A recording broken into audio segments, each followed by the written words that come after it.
Okay, listen. I just had the best interview with one of my childhood heroes. So just turn down your speakers just a smidge and you'll hear my reaction to one of the best things I've ever done in my life. I am so sweaty!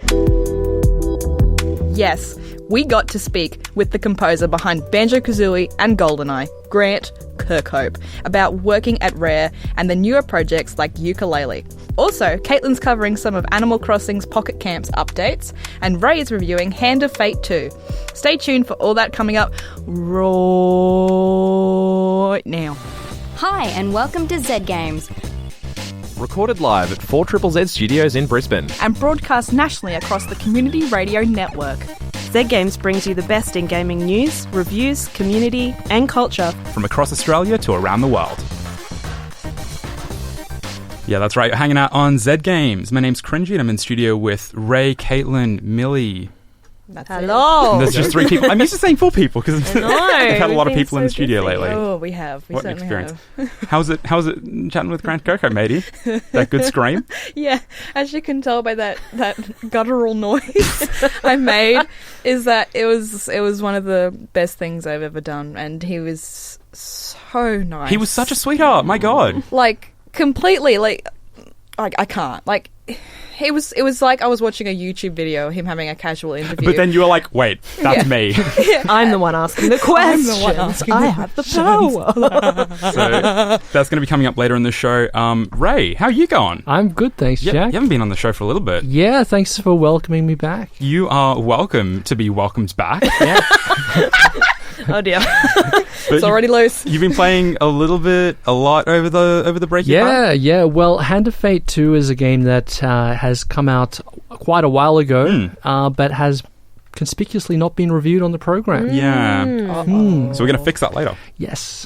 Getting very excited about that. And Caitlin, you're going to be chatting about Pocket Camp, but mostly the updates to Pocket Camp. Yes. Yeah. Yeah. I imagine there are quite a lot of them. Oh, yeah. There's heaps. I haven't really jumped in since launch, but before we get to all of that, we got some heckin' news for you. Across Australian radio and across the world online. From 4ZZZ Studios in Brisbane, this is your weekly Z Games news update. After the shaky launch of Fallout 76, fans have started firing off questions on Twitter about whether the game will go free to play in the near future. Bethesda has flat out denied these rumours, dropping an atomic tweet stating that, quote, "there is no truth to this rumour," end quote. While it seems a little quick to make the jump to free to play, it wouldn't be the first time. Elder Scrolls Online went free to play in 2015, after running for a year as a subscription service. Bungie has outlined plans for the future of Destiny, following their split from publisher Activision earlier this month. In a blog post on the game's website, franchise director Luke Smith confirmed that the majority of Bungie is committed to Destiny, and the future of the series is in their hands. As to what the rest of Bungie are working on, we'll have to wait and see what fate has in store. Bandai Namco have confirmed a new Dragon Ball Z action role-playing game is in the works. The new game's working title is Dragon Ball Game Project Z, and as its name suggests, details are sparser than Vegeta's hairline right now. Concrete info is expected at the Dragon Ball FighterZ World Tour Finals later this month. We're gonna need a hyperbolic time chamber just to tide us over until release for this one. Just saying. And 2019 is already set to be one of the best years for local Australian gaming events. It all starts with Fortnite's biggest names slamming it out at the Australian Open on January 27th to raise a share of $100,000 for charity in the Australian Open Fortnite Summer Smash. Then, on February 9th, the Women's Community is holding its first meetup of 2019 in New South Wales. Women's is a community group which connects women in content creation and esports across Australia and New Zealand. That's all for now. For more gaming news updates, check us out on Facebook, Twitter, and Instagram as @ZGamesAU. One thing that we did miss was Global Game Jam, wasn't it? Yep. Oh. Yes. Talk a little bit about that, because that's kind of skipped over my radar, to be honest. It's coming up this weekend. It's a worldwide thing, but a bunch of people in Brisbane are getting together to form their own teams. It's very exciting. That's typically like a 48-hour thing? I think so. Yeah, I've never done it myself. indies are like, down with crunch culture, and then let's make a game in 48 hours. Yeah. Got 'em! No, don't do that. That was the week in gaming news. If you want more, absolutely check us out on social media, Facebook, Twitter, and Instagram at ZGamesAU, and we're on iTunes and Spotify as well. Caitlin, Yes. you've been playing a little bit of Pocket Camp. Oh, God. Or a lot of Pocket Camp. Yeah. All right, yeah, a little bit of background for you guys. So when Pocket Camp came out, it was in October 2007. I had a crippling addiction. I think a lot of us had a crippling addiction. It was kind of like when Pokemon Go first came out. Yeah. Don't talk bad about Pokemon Go. I'm not No. going to. I love Pokemon Go when it first came out. I was one of the ones where it kind of died off a little bit, but we're not here to talk about Pokemon Go. Sorry, Millie. We'll revisit it some other time, dude. Yeah, so it came out. It was released in Australia first. Oh, true. Yeah. Yeah, and everyone sort of jumped on, and it was pretty bare bones when it first came out. But because it was the first release of it, there was a lot to do at the time. So it's sort of been out for a while now, and there's been a truckload of updates since then. A truckload. I play it pretty religiously. That's the word you want to go with, Yeah, so I commute to and from work every day. So for me, it's like something I can do when I'm on public transport on my way to work. It's something I like to do if I'm just unwinding in the evening and I'm like chilling on the couch with my partner. I like to play a little bit of Pocket Camp. And it just hit me the other week, like, there have been so many updates and they have done so much to kind of, I guess, address retention, I think is what I'm trying to get at. Because I think a lot of games, especially mobile games, struggle with audience retention. It's very easy to get bored of what you do. It's very easy to get sick of the monotonous little tasks that you do, like getting fish for this one guy, or, you know, collecting this or doing that. So Pocket Camp has kind of addressed that by introducing all of these new little things with their updates. So the first thing that they've sort of started doing is introducing all of these little seasonal events. So we've recently had Halloween. The Overwatch approach. Yes, the Overwatch approach, but cuter. And Good. more fun. Wow. IMO. I don't play Overwatch, so, you know, I can make that claim and walk away So, okay, not caring, but Capture the Flag was... Oh, it wasn't bad, Nothing is funner than Overwatch. nothing's funner than Overwatch. I don't know, Yeah. Junkenstein, that's something, right? This week, I don't know. Ray speaks about his crippling Overwatch addiction. I think we've already done that a few times on this show, actually. Yeah. I'm going to talk more about my cute animals. Fair.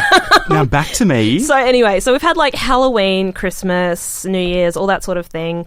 Because it's seasonal and themed around like the Northern Hemisphere, it is like winter in the game at the moment. Cop still out cute. on Australia. Yeah, but it's like, oh, now I'm in a winter wonderland and it's not 35 degrees like it is here in Brisbane. Oh, big mood. Yay! I don't big want to mood. talk... Look, aircon is the only reason I'm alive, dude. Yes, Same. me too. All right, but basically what they've got is they have regular little things like the little fishing competitions that you have in New Leaf. Things like that. Good. They've got fishing competitions. They've got bug catching competitions. They've got little... Okay, I don't know how to say this. Gyrodite?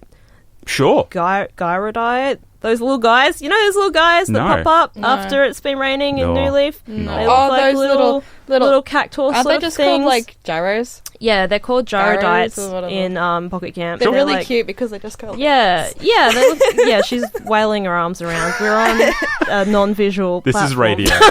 get good. GG.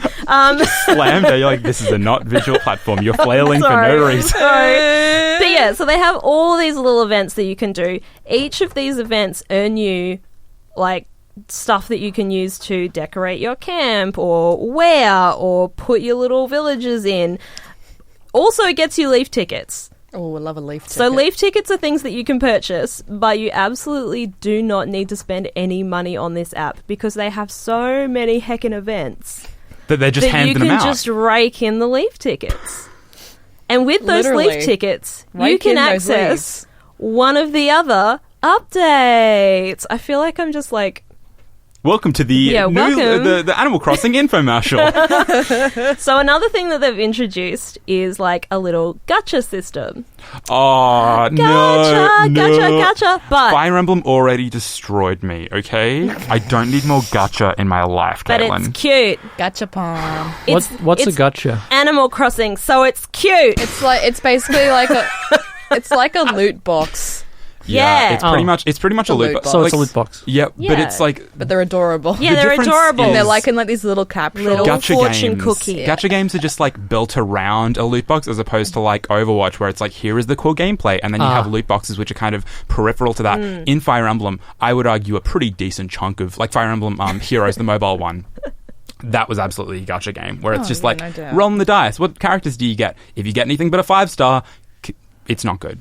Oh, everything is good in the Pocket Camp because it's adorable. But it's a gacha. Like, no, so it's not. Is I it mean, not- it is, but it isn't. It's but heartbreaking. But it is, but it is, but it isn't. So what it is, it's like a little fortune cookie, right? So it's like a little fortune cookie, and it's themed around one of your little camp visitor friends. Okay, so they all are like themed. So there'll be one that's like modern, and one that's like hip, and one that's like, I don't know. They have different themes. all of your right? hipster friends are here. Yeah, And a fortune cookie. in Yeah. Animal Crossing. I don't know. I'm not explaining this very well, but anyway, they come with like all these different things that you can get in them.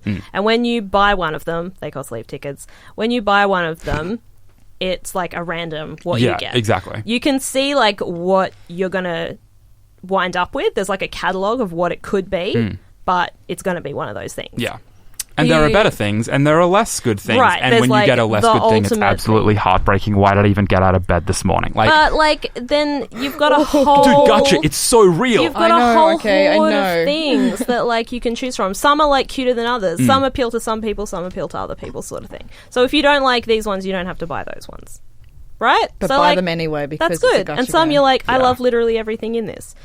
Admittedly, my partner was starting to get back into it. She was like, "Oh my god, there's all this Christmas stuff. It's really, really cute." Yeah. You can buy a set of like 5, and then you get like 5 random things. And she literally got like 5 sleighs, and she was so angry, and she has not played the game since in protest. Okay, here's the thing. That's me with every gacha. You're game. talking about a lot of seasonal updates to the game. Yeah. Like, once you get through the content in those seasonal updates, Yeah. is the gameplay, like, has the fundamental gameplay of Pocket Camp changed to retain users, or is it still mostly the same? It's still mostly the same Okay. in that you are like there, you have your little campsite which you can update and change and customize. People can come to your campsite, give you kudos, or you can like buy stuff from other people. You can update your little thing so that people can buy stuff from you. Yeah. You can go around and invite little animals to your campsite. Yeah, so it's pretty much fundamentally the same. Yeah. They've added more customization options Good. in that you can customize the campsite terrain. So Oh, terrain. Yeah. so like the background, the foreground, all that sort of thing you can customize. I want a good vibes camp. Vibes, exactly. They're constantly adding more furniture and stuff like that. Cool. They're constantly adding more clothing.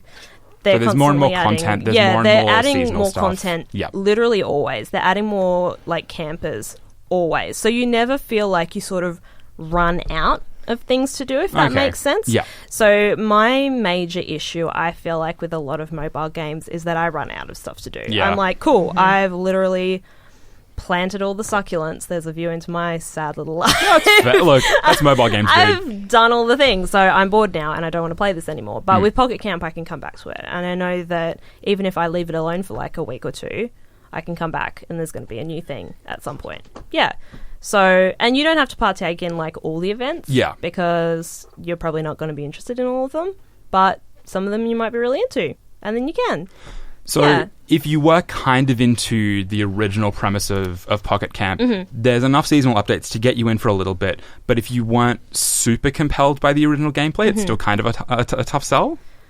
I guess, yeah. I think to be into Because Pocket you Camp, were really into the core gameplay. I was into the core gameplay. Yeah. I am very much, I like Animal Crossing. Yeah. And I think you have to be into Animal Crossing at the start of it. Because Animal Crossing is one of those games, it's very much like a chill out, just like you do pretty menial The long game. tasks. It's about the long game. Yeah. You just make your village pretty. You make friends with all these little villagers. You plant flowers. It's very cute. It's very, very mild. So if that's what you like, you'll probably enjoy Pocket Camp.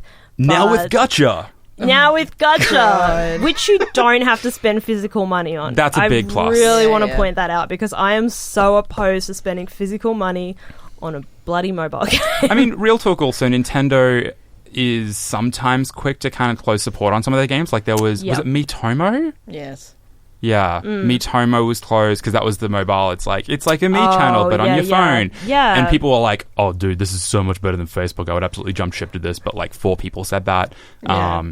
And it just died. Yeah. Well, yeah. Not to discredit those 4 people, but there were only 4 people. Right. Yeah. And It was it's so like, funny though. I loved it. I do wonder as well, with the success that Pokemon Go and Pokemon Let's Go has had, Animal Crossing, you know, they are sort of teasing Animal Crossing 2019 For the might be a Switch. thing. Yeah.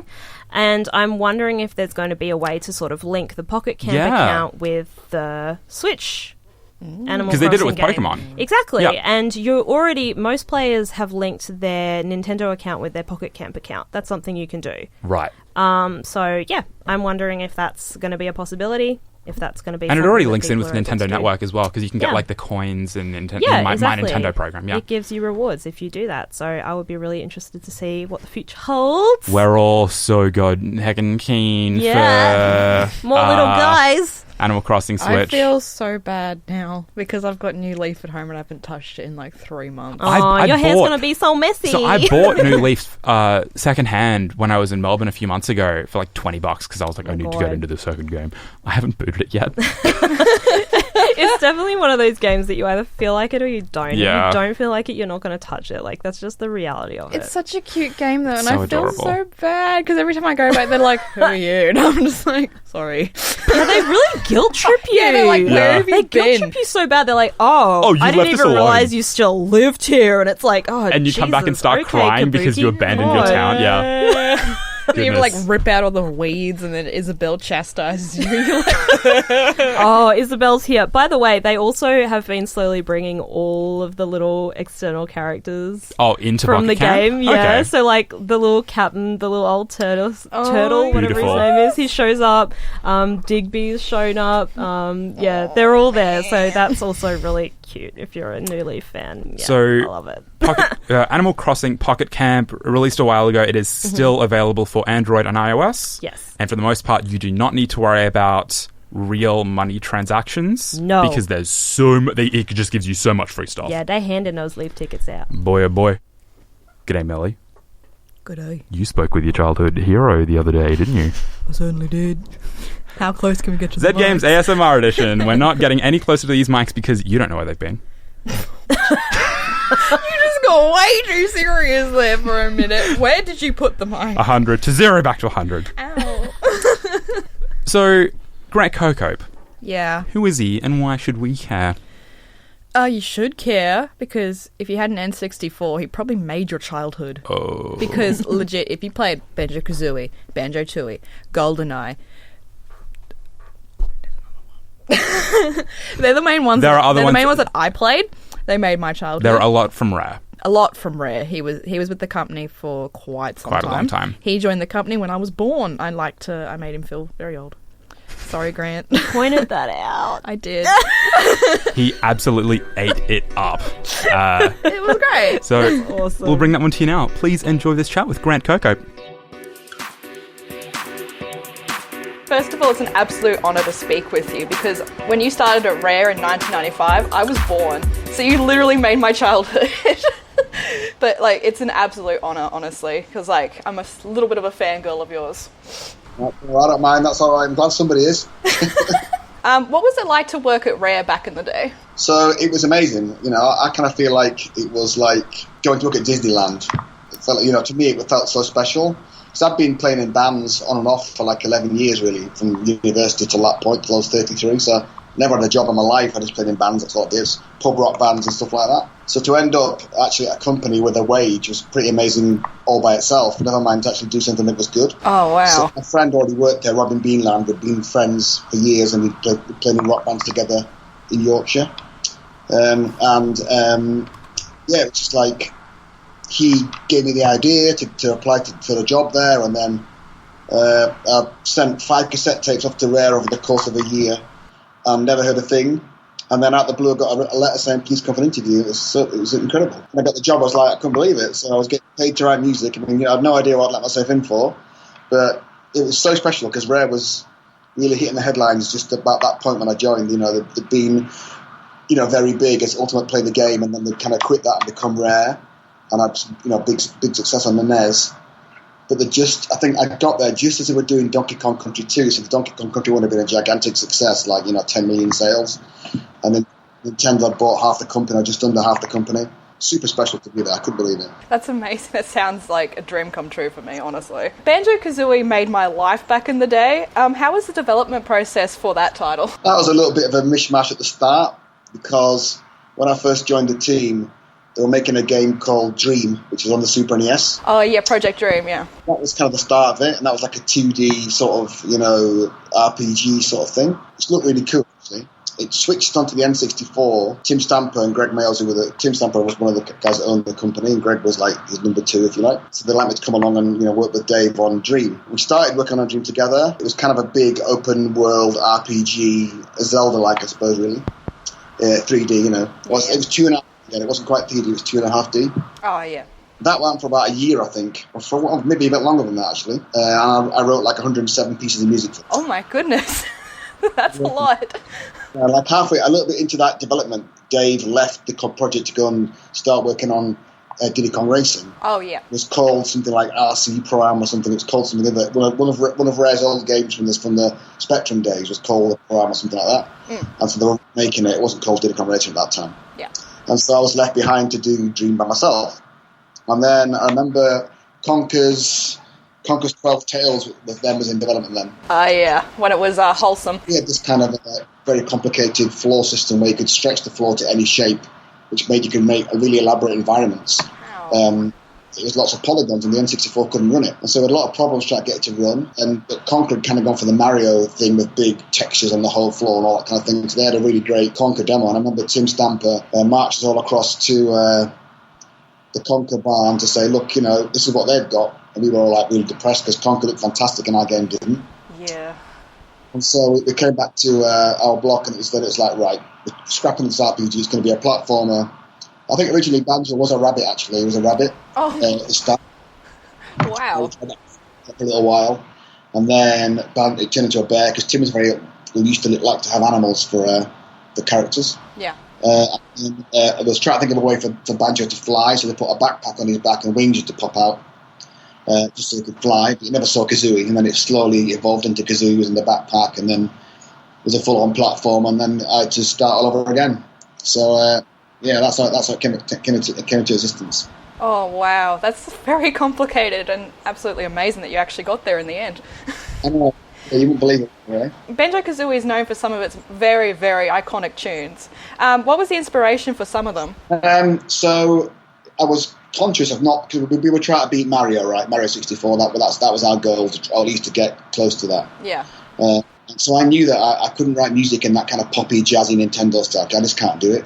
And then it's no point me trying to do something like that to copy them. So I had to try and find my own little bit of style that I thought I could maybe make something decent out of it, try my best. I hit upon that kind of umpire thing that it's through the whole game, really, that kind of umpire. Yeah, definitely. Yeah, and I kind of got that from, I was a big Danny Elfman fan at the time, and I really liked Beetlejuice. I thought Beetlejuice had a great soundtrack. Yeah. And there's an awful lot of Beetlejuice, and I kind of thought, I like that sound. It kind of got me thinking about that. And then I started thinking about the whole tritone thing. If you're not musical, you might not know what that means, but tritone is like, there's a C and then another octave C, and the middle point between that is called the tritone. It's an augmented form. It sounds a bit weird. So I kind of thought, because Banjo and Kazooie were such opposite personalities, Banjo was a bit thick and dumb, and Kazooie was very wisecracking and sarcastic, that those two notes would represent the two characters, because they were the furthest point apart in music. Yeah. So I started umpiring the kind of tritone thing. In fact, you just do that C major to F sharp major, C major to F sharp major. That's basically the banjo sound. Yeah, I kind of hit on that idea. Not really, it's not like it's anything new. It was been done for hundreds of years before me. I just hit on it and thought that fits. And then when I came to things like Mad Monster Mansion, I was trying to think of a way to have a dark harmony that was quite scary, but wasn't scary for kids to play. I didn't want to frighten anybody. Yeah. So I realised from Beetlejuice again, because Beetlejuice has got that kind of darkness to it, but it's kind of got a jolly rhythm to it. So I realised if you can put a jolly rhythm with a dark set of chords, nobody gets scared, but it gives it that kind of darkness feel. Yeah. So for Mad Monster Mansion, I kind of hit up that. So the whole game was really based around that kind of tritone, umpire thing. And I used to try to compose myself into a corner, work away from the keys and get into the middle of nowhere, and then kind of work back to the home key again, just to make it. I don't know, and that's what I thought I was doing. I don't know if it came across, but that's what I thought I was doing. You never know if things are going to work, right? Like, I can't believe people are still talking about Banjo 20 years later. I mean, I thought maybe 20 days later it'd be gone, right? Oh, wow. So it's a weird thing how it's kind of stood the test of time. So it's very humbling for me to think that, one of my very first game really that went the whole game to myself, people still remember it. I can't believe it. Yeah, definitely how you voiced that, how the music emphasises Banjo and Kazooie's personality. I can definitely hear that now in my head, that's essentially what it epitomised perfectly. Like, well done there. That's very clever. Things that you do that you don't know people are going to get it or not, and I guess some people didn't get it, but it was kind of, it had that goofy oddball sound to it. That's what I was kind of going for the characters, Yeah, definitely. You can definitely hear that in the first Spiral Mountain level, that it sort of epitomises them perfectly. To completely flip the switch, GoldenEye was one of the classics up there with Banjo.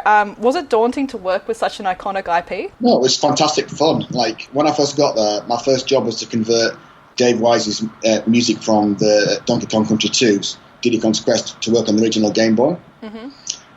And then I did that I got there in October 95. I did that for maybe a month or so.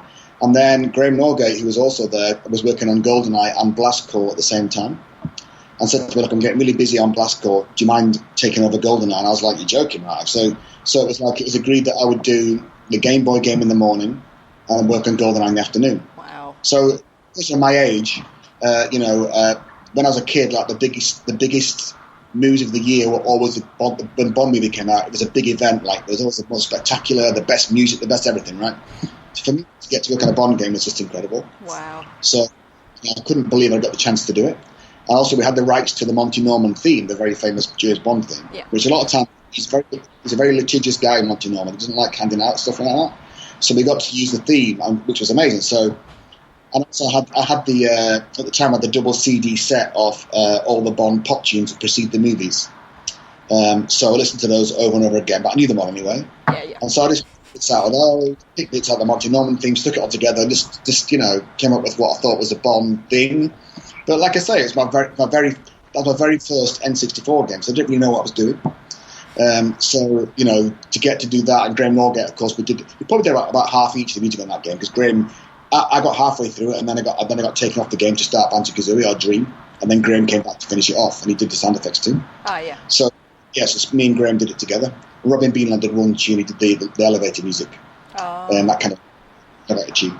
So for me to do Bond was absolutely great. It was such a great thing to do it, and to think of just to get to play with that melody was like so special. So, last question. What do you want to do or work on games next? I just want to work, really. So I guess that's it, really. I'm happy to do anything. I mean, I do like, it's nice to work in a variety of things. I've got to work on, like, Kingdoms of Amalur Reckoning, which is a very dark RPG, and Civilization games, and Yooka Laylee, and, and the Praxis thing, and Mario Rabbids over the last 2 or 3 years has been brilliant. So it's, to get to work on Mario is pretty amazing for me. To think back when I started in 1995, if someone told me you work on a Mario game, I'd have said they were crazy, Yeah. To get to that point is ridiculous, really. So I'm happy to work on anything. I really am.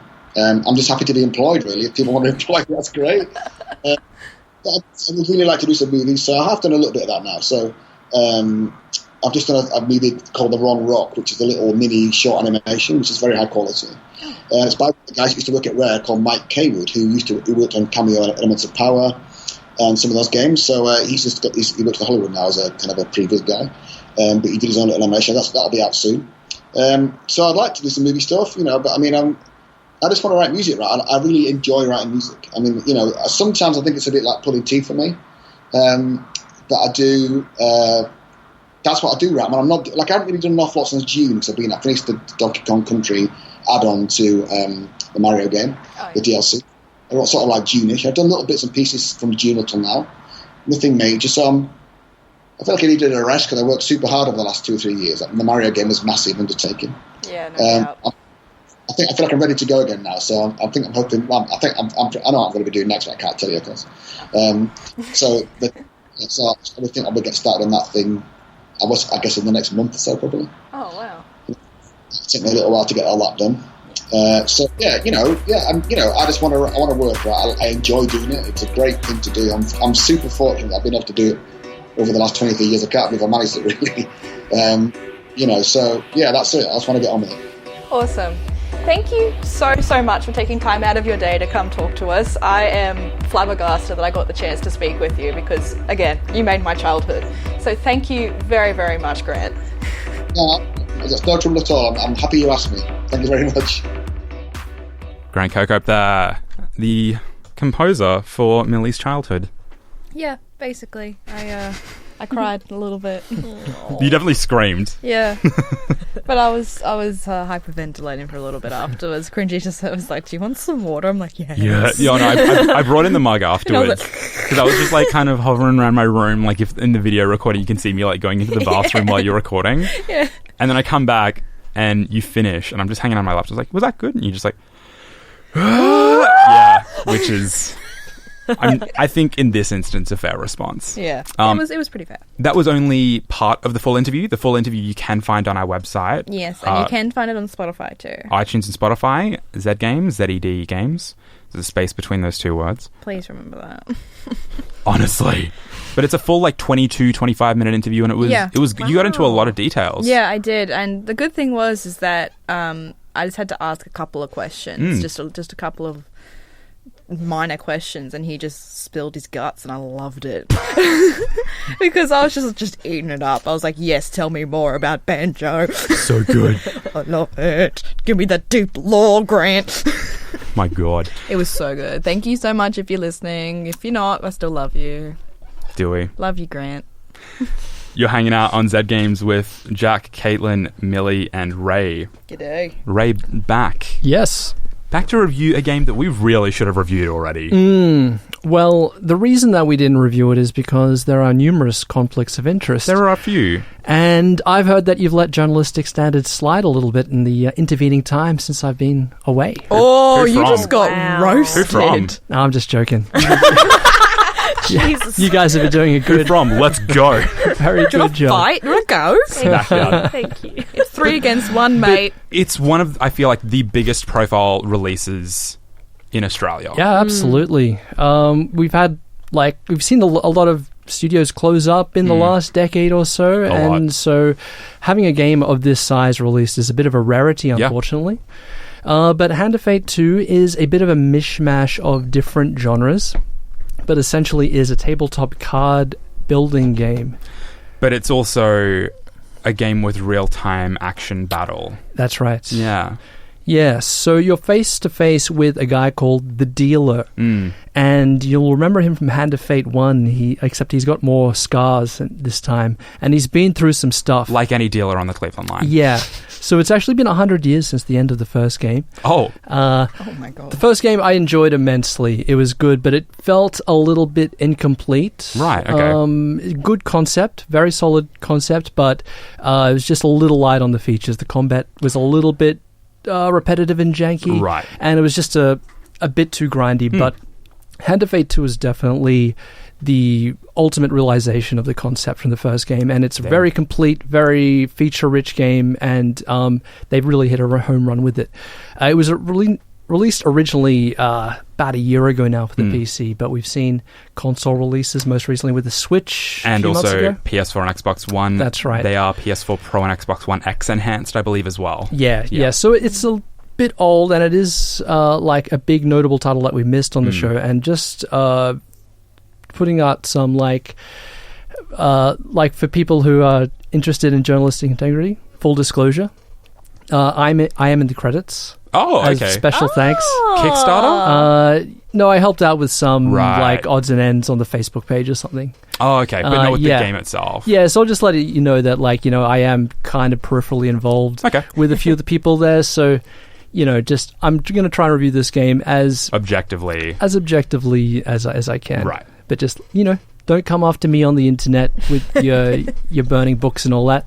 Give me that good 5-minute objective journalistic standard take, Ray. Yeah, so it's a card game. You build decks based on cards that you unlock through gameplay. These cards can be encounter cards.